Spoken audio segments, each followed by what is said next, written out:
everyone. Hello and welcome. You are now watching our third episode of our BLOSM live stream series. This is part of our effort to discuss and educate people about the decolonization of theater and take a closer look at the contribution of Black performers, both past and present. I'm very excited to be with you tonight with Denise Folley and Regan Sims as we talk about these subjects and so many more. We have 3 guests tonight. I'm super excited. Regan, how you feeling? I'm feeling excited. I can't wait to see all of our guest artists tonight, to talk with them, to talk about our theme that we have tonight. I'm so excited. I can't wait. And what is our theme tonight, Regan? Our theme is The River Runs Deep, community, courage, pride, all of it. We're going to be looking at it in our history segment that we have for you tonight, and also it in conversation with our guest artists. And yeah, Denise, awesome. Anything you have to add?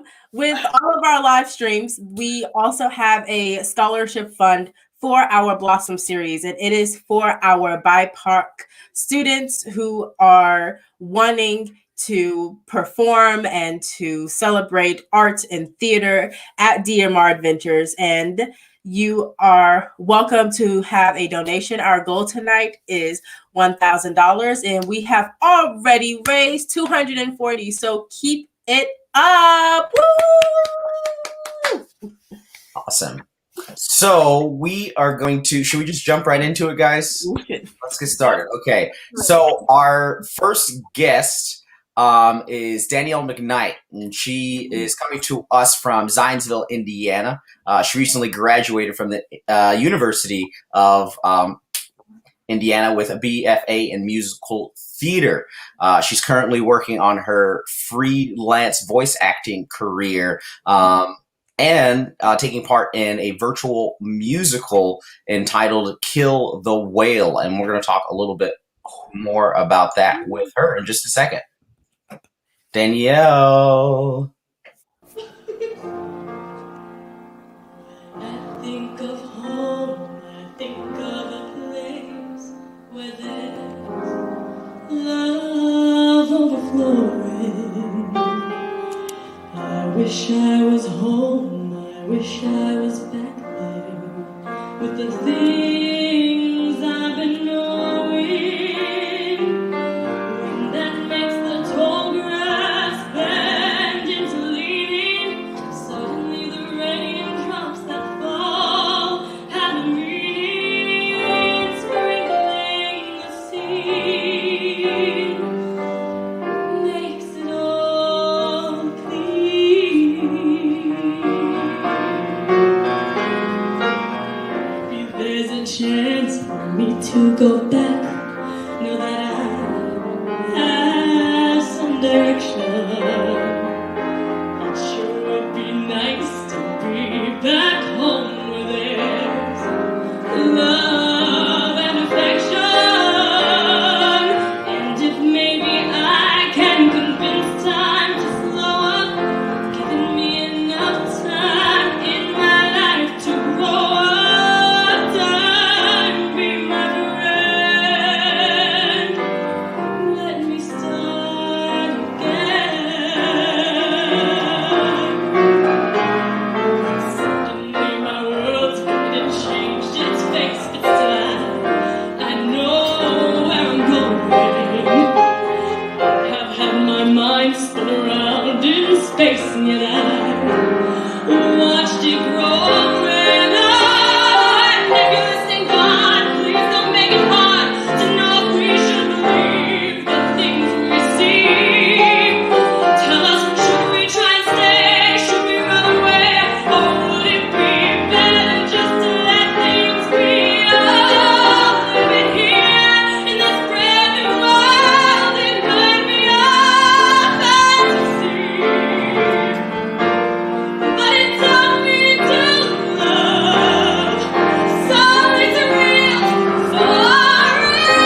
fantastic.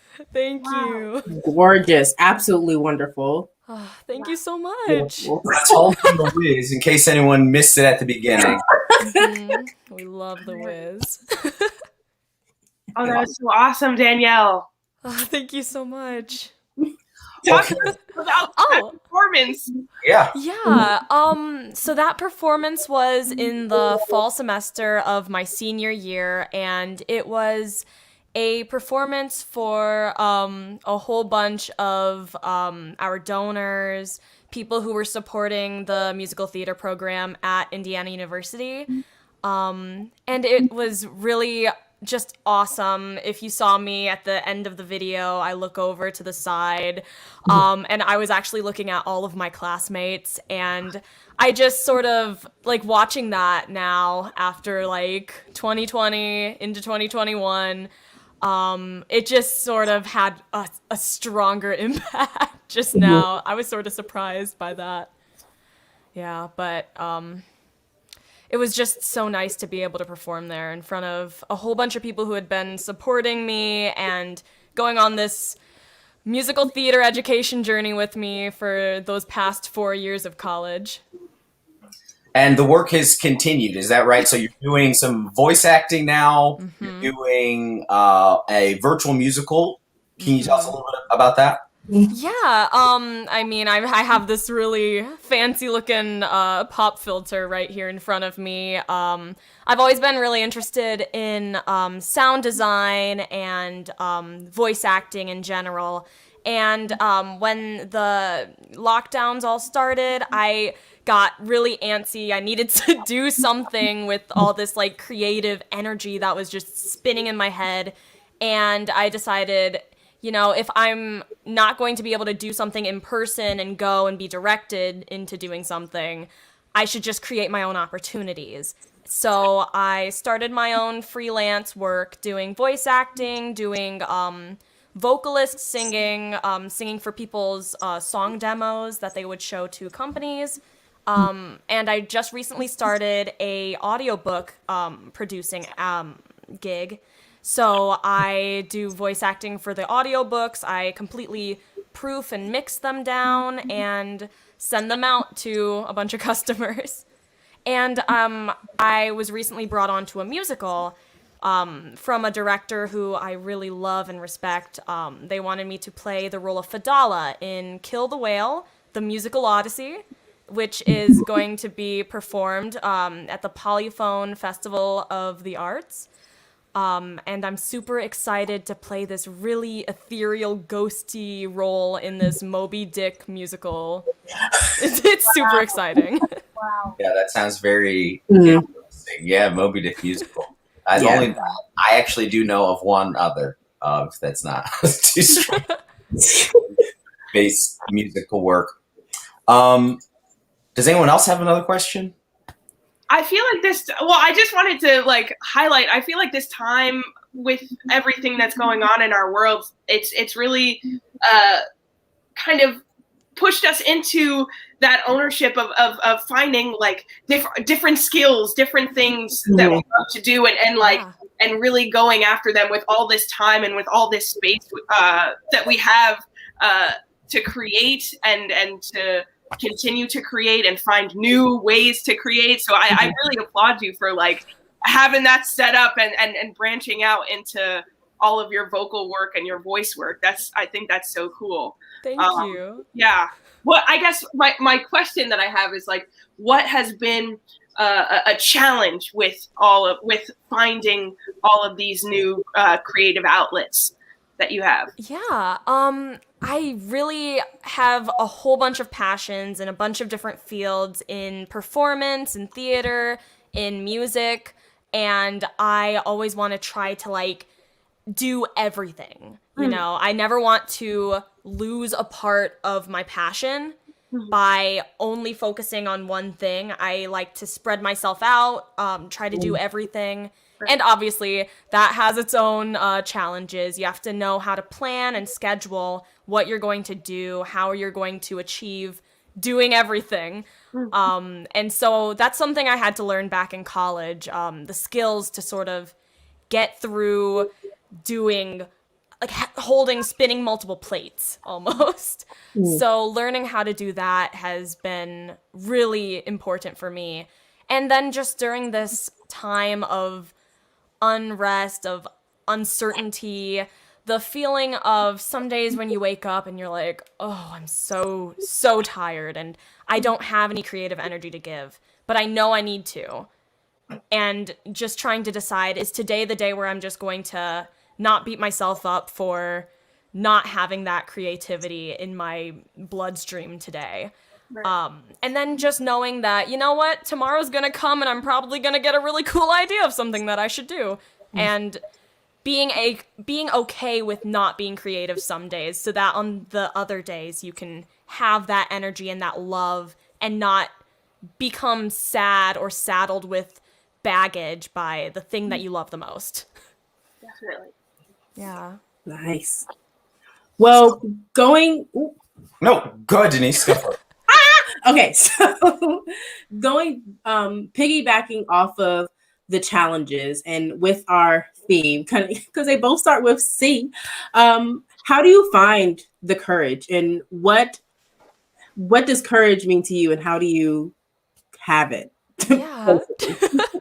I growing up when I was really little, I mean, I've always been performing. I'm a very personable person, very sociable, talkative, and I just sort of would always go out and just do whatever. I didn't really ever look for anyone to like do stuff with. I just would go into a room where I didn't know anyone and just try to do things just because that's how I had fun when I was little. And then when you get older, you get into middle school, high school, you start learning, oh, I should be self-conscious. So then you've got that little inkling of like, ooh, I want to embarrass myself. And I think that for me, courage is having that little bit of fear, that little bit of, ooh, I don't want to mess up. I really want to do good. And then just being like, you know what, throw it aside. I don't need to be worrying about, like, am I going to do good? Am I going to make a fool out of myself? If I make a fool out of myself, it's okay. I put myself out there and I tried my best. So just going and facing your fears. And you can have fears, knowing that you can have fears and just doing the stuff anyways, doing the thing that makes you happy because it makes you happy and not really letting what other people think bother you. That's what I think courage is, and that's how I sort of do all this stuff that I like to do and not be bagged down by the worry that something's going to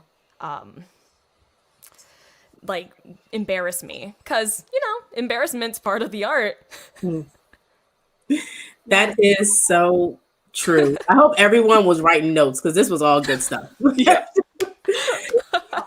Well, thank you so much, Danielle. What a beautiful performance and words of wisdom that you have shared with all of these questions that we just thrown at you.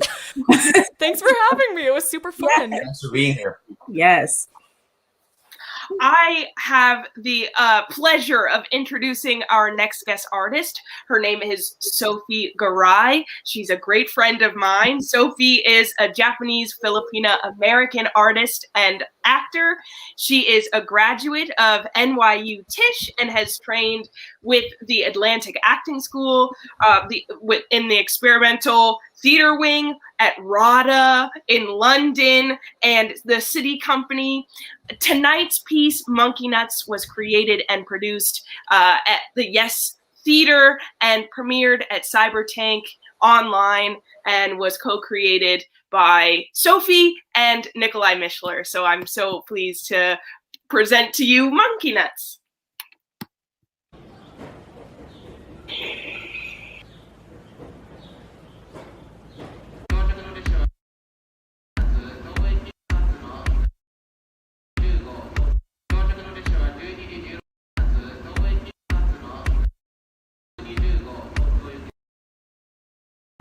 A society of monkeys, having gathered a store of nuts for the winter, begged their wise ones to distribute them. The wise ones reserved a good half for themselves and distributed the remainder amongst the rest of the community. giving to some 20 nuts, to others 10, to others 5, and to a considerable number, none. Now, when those to whom 20 had been given complained that the wise ones had kept so many for themselves, the wise ones answered, "Peace, foolish ones. Are you not much better off than those who have 10? And they were pacified. And to those who objected, having only 10, they said, "Be satisfied. Are there not many who have but 5? And they kept silent. And they answered those who had 5, saying, "See you not the number who have none?"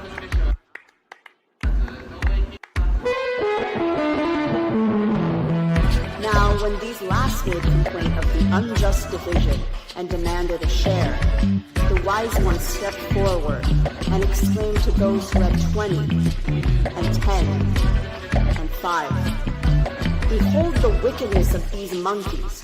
Because they have no nuts, they are dissatisfied, and would fain rob you of those which are yours." And they all fell on the portionless monkeys and beat them sorely.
Fantastic.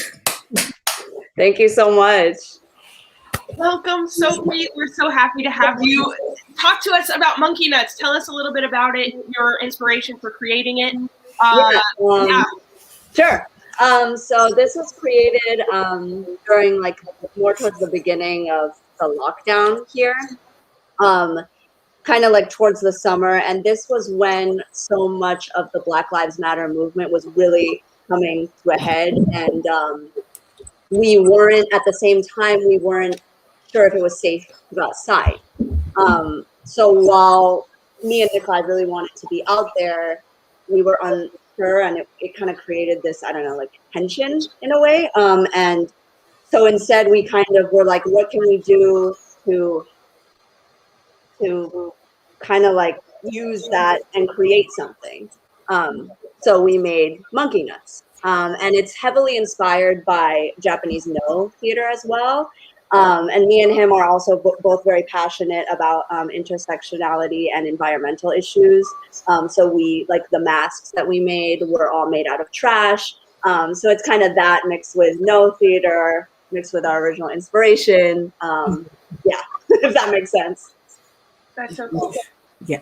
I just want to shout out that I was a part of the original workshop for Monkey Nuts, and after we were invited to gather all of our recycled things and make masks with you. So it was really hands-on and interactive, and it was so much fun. Yeah, it was so cool to be a part of that.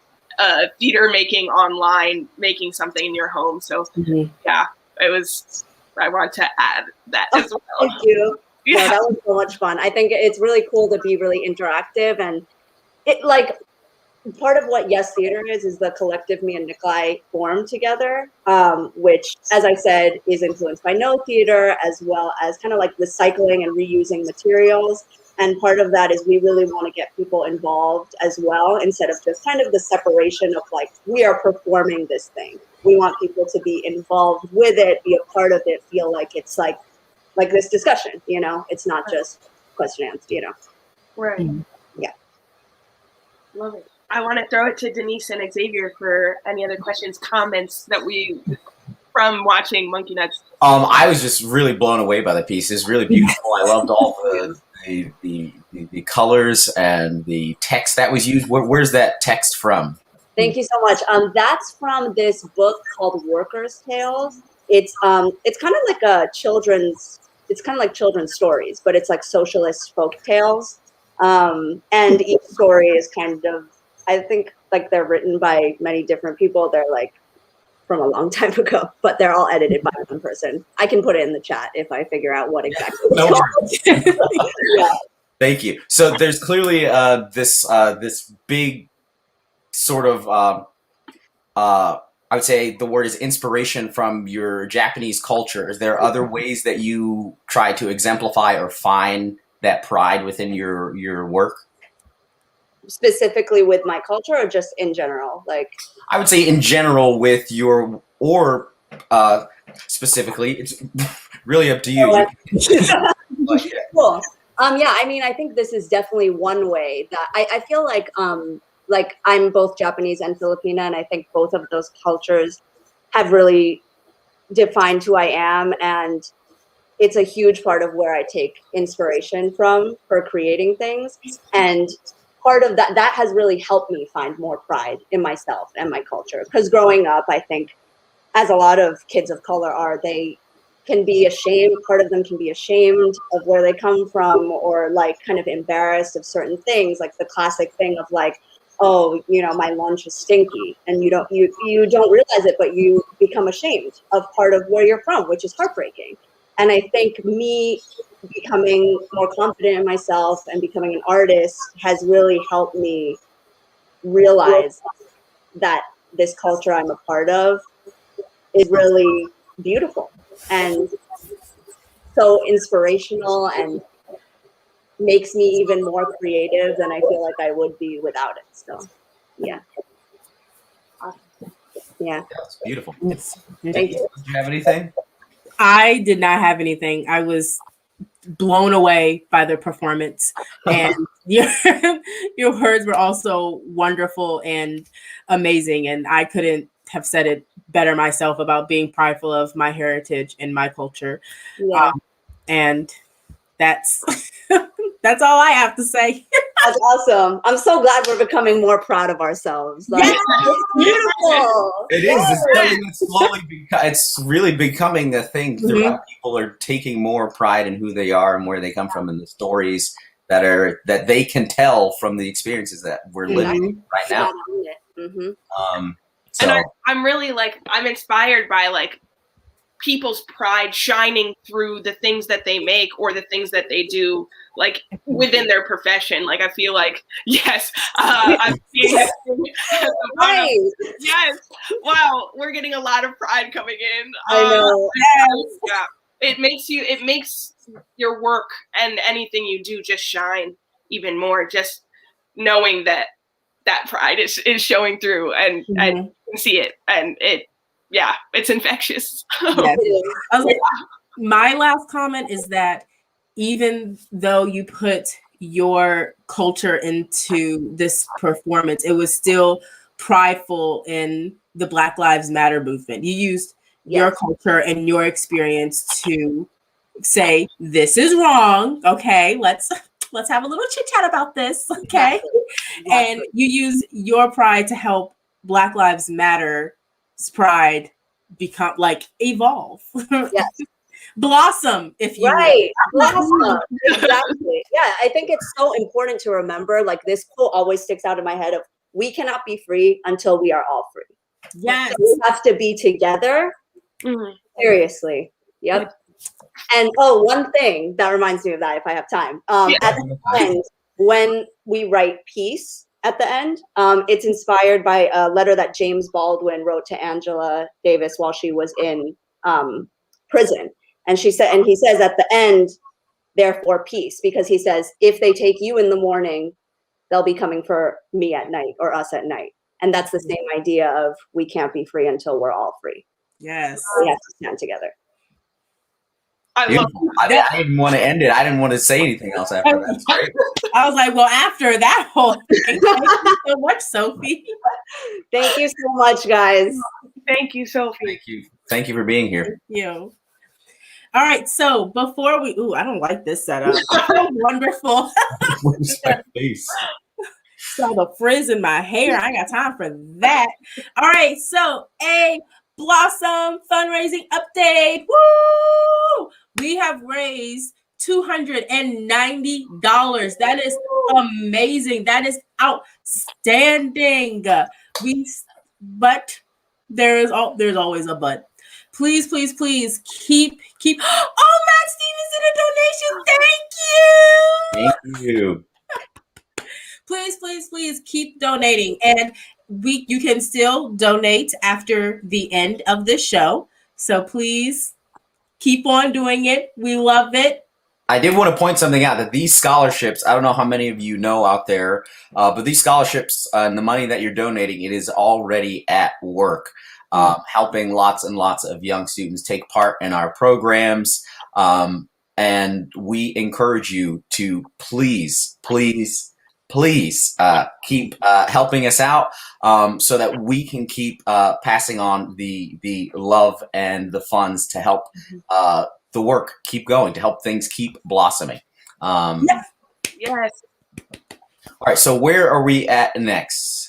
I believe you're about to do a history segment. Oh, history segment this week, very special, as it is being done by Regan Sims. I'm going to let her take it over and just do just a little intro for it. I'll do just a little intro to our history segment for the evening. Oh, did we want to do that update or no?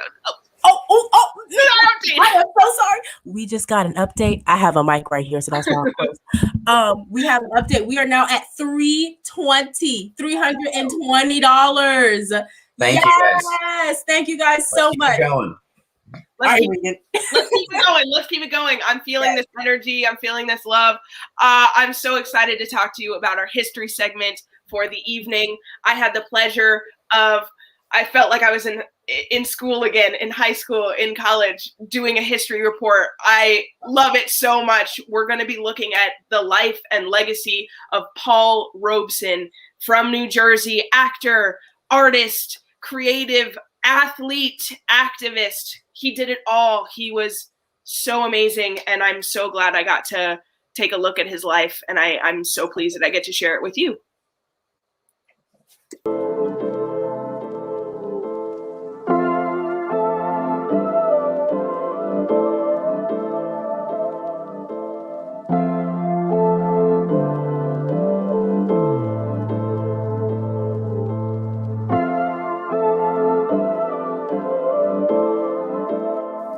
Paul Leroy Bustill Robeson was a singer, actor, athlete, and activist who was born April 9th, 1898 in Princeton, New Jersey.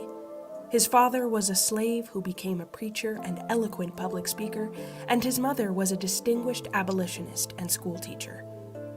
In his early years, he received a 4-year scholarship to Rutgers University in New Jersey in 1915, when he was only 17 years old, studying English. He quickly became the football team's star athlete, the class valedictorian, a member of Phi Beta Kappa, and a member of the Cap and Skull Honor Society. He was recognized as a public speaker and won several school oratorical contests. Robeson was one of the 3 African American students who had attended Rutgers University at the time. He was often put on the bench when other white colleges would play against Rutgers, and even faced violence from his own teammates. In his later years at school, despite the racism on the field, he would lead his team to many victories. He would go on to win, both on and off the field during his time at school. He won many speaking competitions and spoke about subjects such as inadequate educational opportunities for African Americans. These speeches were inspired by his father, who was also a talented public speaker. His father encouraged him to speak out and support his community with his words. He gave the senior valedictory address on the subject of the new idealism, in which character shall be the standard of excellence. After graduating from Rutgers in 1919, he moved to Harlem to attend Columbia University Law School. Robeson began studying for the New York City Bar while still playing football and singing and acting in off-campus productions. During his time in New York City, Paul married Eslanda S.E. Good, who was a pathology technician at New York's Presbyterian Hospital, forming a union that would last more than 4 decades. Essie encouraged Paul to continue his performing, finding themselves in the middle of the Harlem Renaissance, a social and cultural movement of Black artists and intellectuals. Paul made London and Broadway debuts and also obtained a law degree in 1923. Although, as his performing career began, his law career found its end. Paul joined the New York Provincetown Players in Greenwich Village, a theater group that included playwright Eugene O'Neill, and appeared as the lead role in O'Neill's play, The Emperor Jones, causing a media frenzy and Robeson's rise to public recognition in 1924. In addition to his other talents, Robeson had a stellar and distinct bass baritone singing voice. He performed in the musical play Showboat in London in 1928 as Joe and became world famous singing his version of Old Man River. The part would later be immortalized on film. In 1932, Showboat was revived on Broadway with rave reviews, and in 1936, it moved to the silver screen. Robeson also starred in a London production of William Shakespeare's Othello, finding the role to be one of his most fulfilling, and a role he would play several times because of all his time spent in London and his background in English at Rutgers University.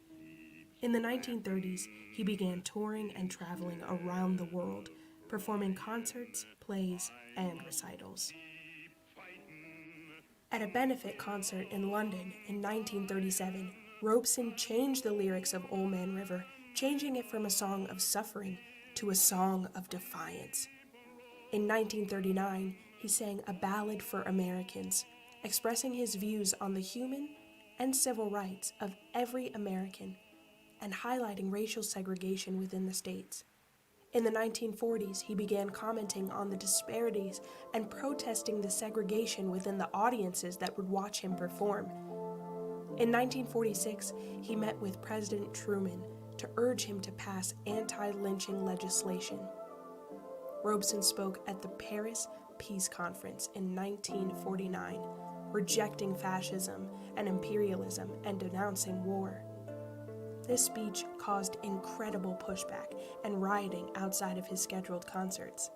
But Robeson did not back down and continued to perform.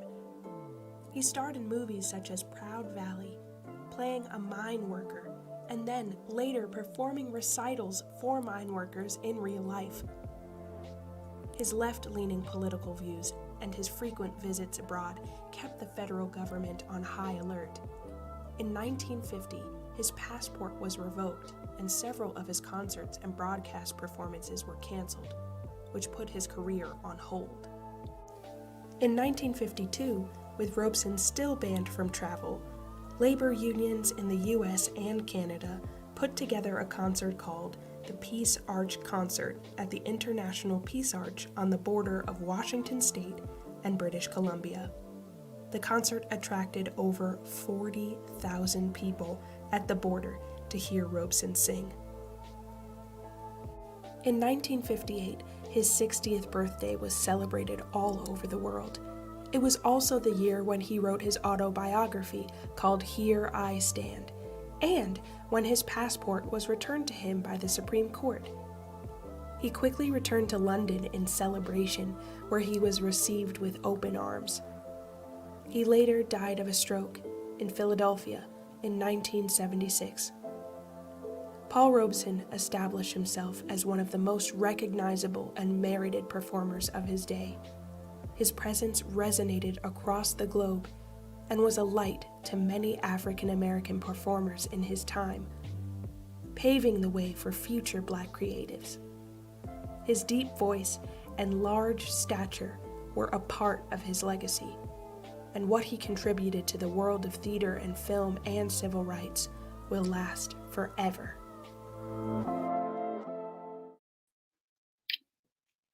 Yeah! Paul Robeson. Yeah. Mm-mm. Yes. Always love some Paul. We love some. So this is the part of the show where we just discuss thoughts. Does anyone have any thoughts about what they just saw? That was amazing. Yeah, I think Regan did a great job. Regan! Henry? What? Yeah, I just threw that together. He lived an incredible life. There's some things I knew about him. He went to Rutgers, where I went to school. And so they have statues of him all over the place. But doing this kind of in-depth research project, I learned so many things about his life as an activist and as his life outside of being a performer and a creative. He was a part of so many communities. I know, it's just so strange that when we think about Paul Robeson, it's sort of like the first thing you think of is like him as a performer, Old Man River, maybe The Emperor Jones. I'm not sure how many of you have seen that movie. It's a very fantastic movie with an interesting point on race. But how much that work sort of overshadows all of this sort of great, like, philanthropical work that he did throughout his life. It's sort of amazing because there was so much. Anyways, Denise? I personally was not taught about Paul Robeson, so this was very nice. I went to a predominantly white institution, so I really wasn't taught a lot about Black artists, and now that I'm getting to, it's so amazing and so fulfilling to be educated about these people. And it's wonderful to see how this one person did so many things, and he did it with sometimes a smile on his face, and he did it with the themes that we have, which is pride, courage, and he stuck to all the communities that he was in, and he made those communities for himself. He did not care about the color of his skin because he realized that this is what I want to do and I'm going to do it. So. Awesome. Fantastic. Regan, were you going to say something? Oh no, I just saw the comment at the bottom. Yeah, so I was going to say, I really have a very close, I don't know, some of the people watching you probably know this, but I'm an opera singer. So he's like my bread and butter as far as like a Black man to look up to. He's like the first person you hear about when you hear about big, powerful voices that really resonated. And his voice is just something sort of shocking at sometimes because it's just so low and that timbre is just so bright and pingy. And the fact that it's just so low, that's the one thing you notice from the photos, just how large he is. If you listen to the recordings, his voice is like just as big. It's really impressive. Like sometimes it's like, what? He does not need a microphone. Get that mic out of his face. He's gonna mess everything up. Does anyone else have anything else? Reflection on the history segment? I also didn't really know much at all about him. So I love that segment, Regan. And it is interesting that even though I hadn't heard much about him, all I had heard was like Showboat, which is funny, I guess. Not funny, I guess it makes sense that we don't really hear much about his activism, which is like a huge part of his life. Yeah. It's almost bigger than the performing. You know, out of the activism came out of the performing, and then it just sort of kept going. Exactly. I really love that quote that Nina put up. I don't know if Nina, if you can put it up again, if that's possible. As an artist, I come to sing, but as a citizen, I will always speak for peace, and no one can silence me in this. And I really felt like that was one of the big messages. Like once he started singing. He found his voice. People liked his voice, and then he used that to really nail home his true message, which is back to Sophie, peace. Right. That quote absolutely gave me chills, and I actually didn't know that he had changed a lyric in his song in Old Man River. I did not know that at all. Yes, there were quite a few changes to that song. It is a little problematic, the original version.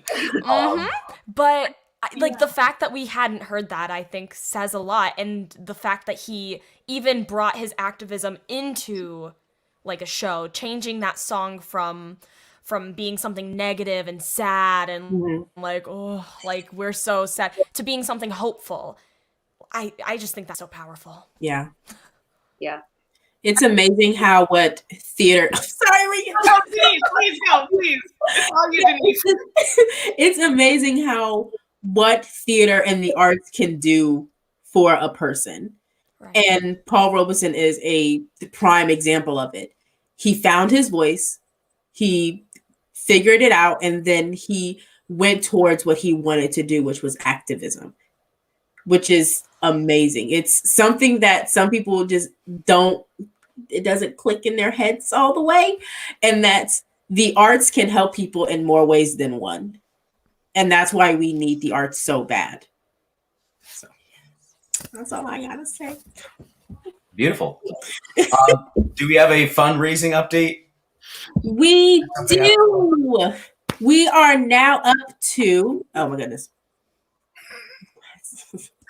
I was choking for a second. Oh my God. You can only see this live, people. We are up to $370. Yes, $370. Woo! It coming, you guys. Yes.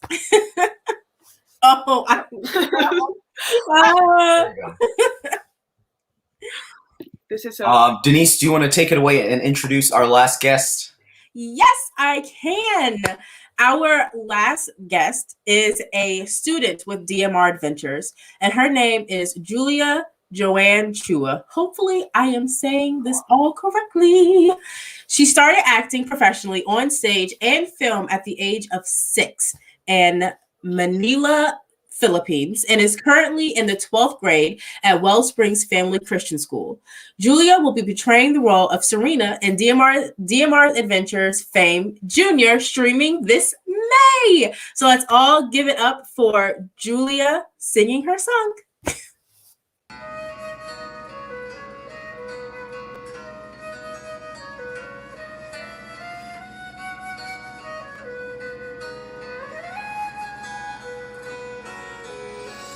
We always seem to be sister and brotherly. It's such a lovely way to be. And I want to say what it means to me. How I could never be the same without you. And something more that I know, though I never could show. How it kept right on growing. The way I know I really feel about you. The way I know I'll always feel about you. Why can't we try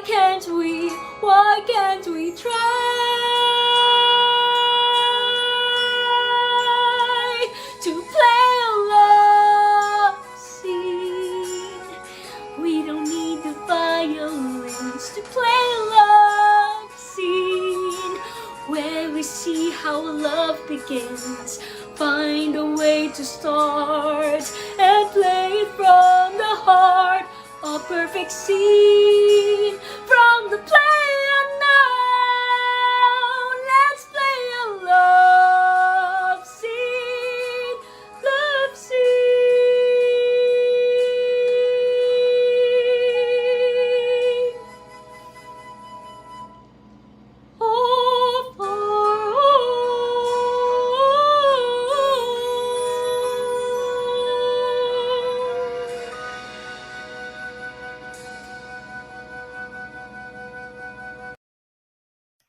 Thank you so much, Julia. That was so wonderful. Thank you so much for joining me today, all the way from the Philippines. How has your experience been with like virtual art overseas during the pandemic? My experience was amazing. It was such a delight that I had given an opportunity to perform overseas and show my talent. It's also awesome that I get to meet new people and perform with amazing actors all over the world. I know that you're up like crazy hours of the night and stuff trying to join for rehearsals, being ready to work at any hour of the morning or night. Have you always felt like you have a community or somewhere to go, especially in the theater world? Has it always been there? I find communities when I audition, go to theater workshops, and through rehearsals, we just build a community because we share the same goal to tell a story, and we're all doing what we love. How do you think being Asian influences your art? People get to see another perspective on how a character is portrayed. For me, it's like they're not used to seeing Asian or Southeast women to play that kind of scene. We cannot deny that there are stereotypes for some roles. The roles for us Asian women and men are limited. And I hope someday that they can give us a platform that we can freely do roles without the stereotypes and without them assuming that that's us, because we're much more. I think there's this really unhealthy stereotype that Asian women get on stage, is that we're either stupid or we're sexualized in this weird submissive frame. Asian women can be the heroes, can be the ingenue, can be the cool girl in the story too. Yeah. What is one piece of advice that you have towards an Asian American or Asian actor or actress? Well, keep on going. Keep on believing yourself. Never give up. It doesn't matter if you fail, how many times you gotta know. I've been through that.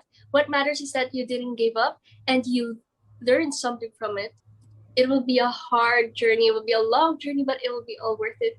And keep on believing yourself. Thank you so much, Julia. I really appreciate it, and good luck on the rest of rehearsals for Fame Junior. I can't wait to see you in it. Nice meeting you too. Nice meeting you. I do have another question, and you can think for a second on it. You don't have to answer immediately. Have you ever faced any prejudices within theater? Have you ever felt like there wasn't a place for you? And if you did feel that way, how did you overcome it, or how are you currently overcoming it? Yes, I did. I did experience prejudice in theater. Do you want to take a second and talk about it with me outside of an interview frame? Sure. Just for a second. So, have you ever faced any prejudices in theater or anything like that? Yes, I actually did. There's this theater company. It's one of the top theater companies here in the Philippines. And they're almost like a closed community. They, what do you call this? They gatekeep their theater company somehow. Have you ever faced any racism? I guess so. That I wasn't aware at that age. I was looking back and I was like, oh, so that's racist. Somehow they just look down at me for looking Asian, because here in the Philippines there's actually not a lot of Chinese women like me that goes into theater. Mostly they're half Americans, half Spanish, and pure Filipinos. And I'm always the odd one out somehow. And then they just make some jokes about it, which I just realize it's really racist. The racism comments was so subtle that I didn't even notice that until now, after years of that happened. I think we attribute racism as this wild, crazy, violent attacks, and that's definitely a part of the horrific experience of it all, but it's those small day-to-day things that you barely even recognize, that when you look back 5 years later as an adult, you're like, I can't believe I put up with that. I can't believe I didn't say anything. or I didn't even notice that people were hurting me. I'm sorry to hear that you've had that experience. It's just hurtful. Like sometimes it's just so subtle that you don't even notice it, right? We're all just the same. I mean, you're human. I'm human. Why can't we just treat each other equally? It's crazy. And thinking about all the stuff that's happening in the States right now with this violence that people that look like you and I are facing, and our parents and our grandparents. Also odd to see the world suddenly catch on to what this experience is. And I think it widens the lens after this summer with the Black Lives Matter movement. People are like, oh my gosh, people are violent towards people of color. Like, this has always been here. Like, this is nothing new. And so it is surreal to see the world catching on to something that has always been so ingrained in human history. But I'm glad that the world is changing for Yes, I agree. I just moved forward. I learned from it, and I just better myself. I did my best to get up and keep on moving forward and learn from my experience, and never ever let those comments bring me down and stop me from doing what I really love, which is performing. You never stop fighting for what you believe in. I'm really inspired by the work you do, and I'm so glad that you're joining us on this episode. Yes, I'm just so honored and blessed to be able to speak to your platform. Oh my gosh, we're so excited to have you too.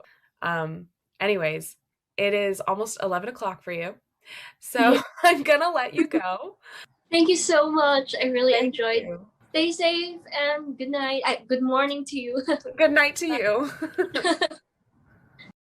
Oh, that was a really cute ending. Nina, for those of you who don't know, that is our sort of what's the best thing I should call you, Nina? I don't even know. Producing director of BLOSM, something like that. I think if she comes on this screen, I know, she can tell us herself. She come on the screen, but she's backstage. She looks good. The captain of the spaceship is what she would like us to call her, producer. But she does a fantastic job, and she really did a really, really fantastic job there with that interview. So thank you so much, Nina. My heart is literally touched. It's like bubbling over with love, and the for both of you, Julia, really opened up there, and it was really nice to see that conversation delved into, and I thank you for doing it once again, Nina. Yes. Okay, so we are coming to the end of our journey together this evening. I'd like to thank all of our performers. I'd like to thank Regan. I'd like to thank Denise. I'd like to thank Nina, of course, Melissa, DMR. I'm not sure where we are right now with the funds, but I'll go back to Denise in 1 second before we say goodbye. Denise, what's going on? All right, everyone. We are at $420. Yes. Please, please, please keep continuing to donate. You do not have to, just because the live stream has ended, that does not mean that the donation link has ended. No. Keep donating, please, please. Thank you. Awesome. There's always time to donate. And of course, if you'd like to go back and watch an old episode or past episode of BLOSM, or rewatch this episode, or share this episode with whoever you think might be touched or appreciate it, we would appreciate that as well. We've got so many great things going on around here at DMR. Sometimes it is hard to keep track of all of them, but BLOSM is one of the things that we look forward to. I look forward to doing it. I always have a blast. So with that, I want to thank you ladies once again. Thank you, Nina. Thank you everyone for watching. Please don't forget to donate. And I hope that you have learned a little bit of something and maybe have come better or closer to understanding where you find your courage, pride, and your sense of community, wherever that may be, because the river runs deep. It's the title of the episode, people. Yes. The title of the episode. Can't make it any more clear. Thank you guys very much, and have a lovely, lovely evening. Bye.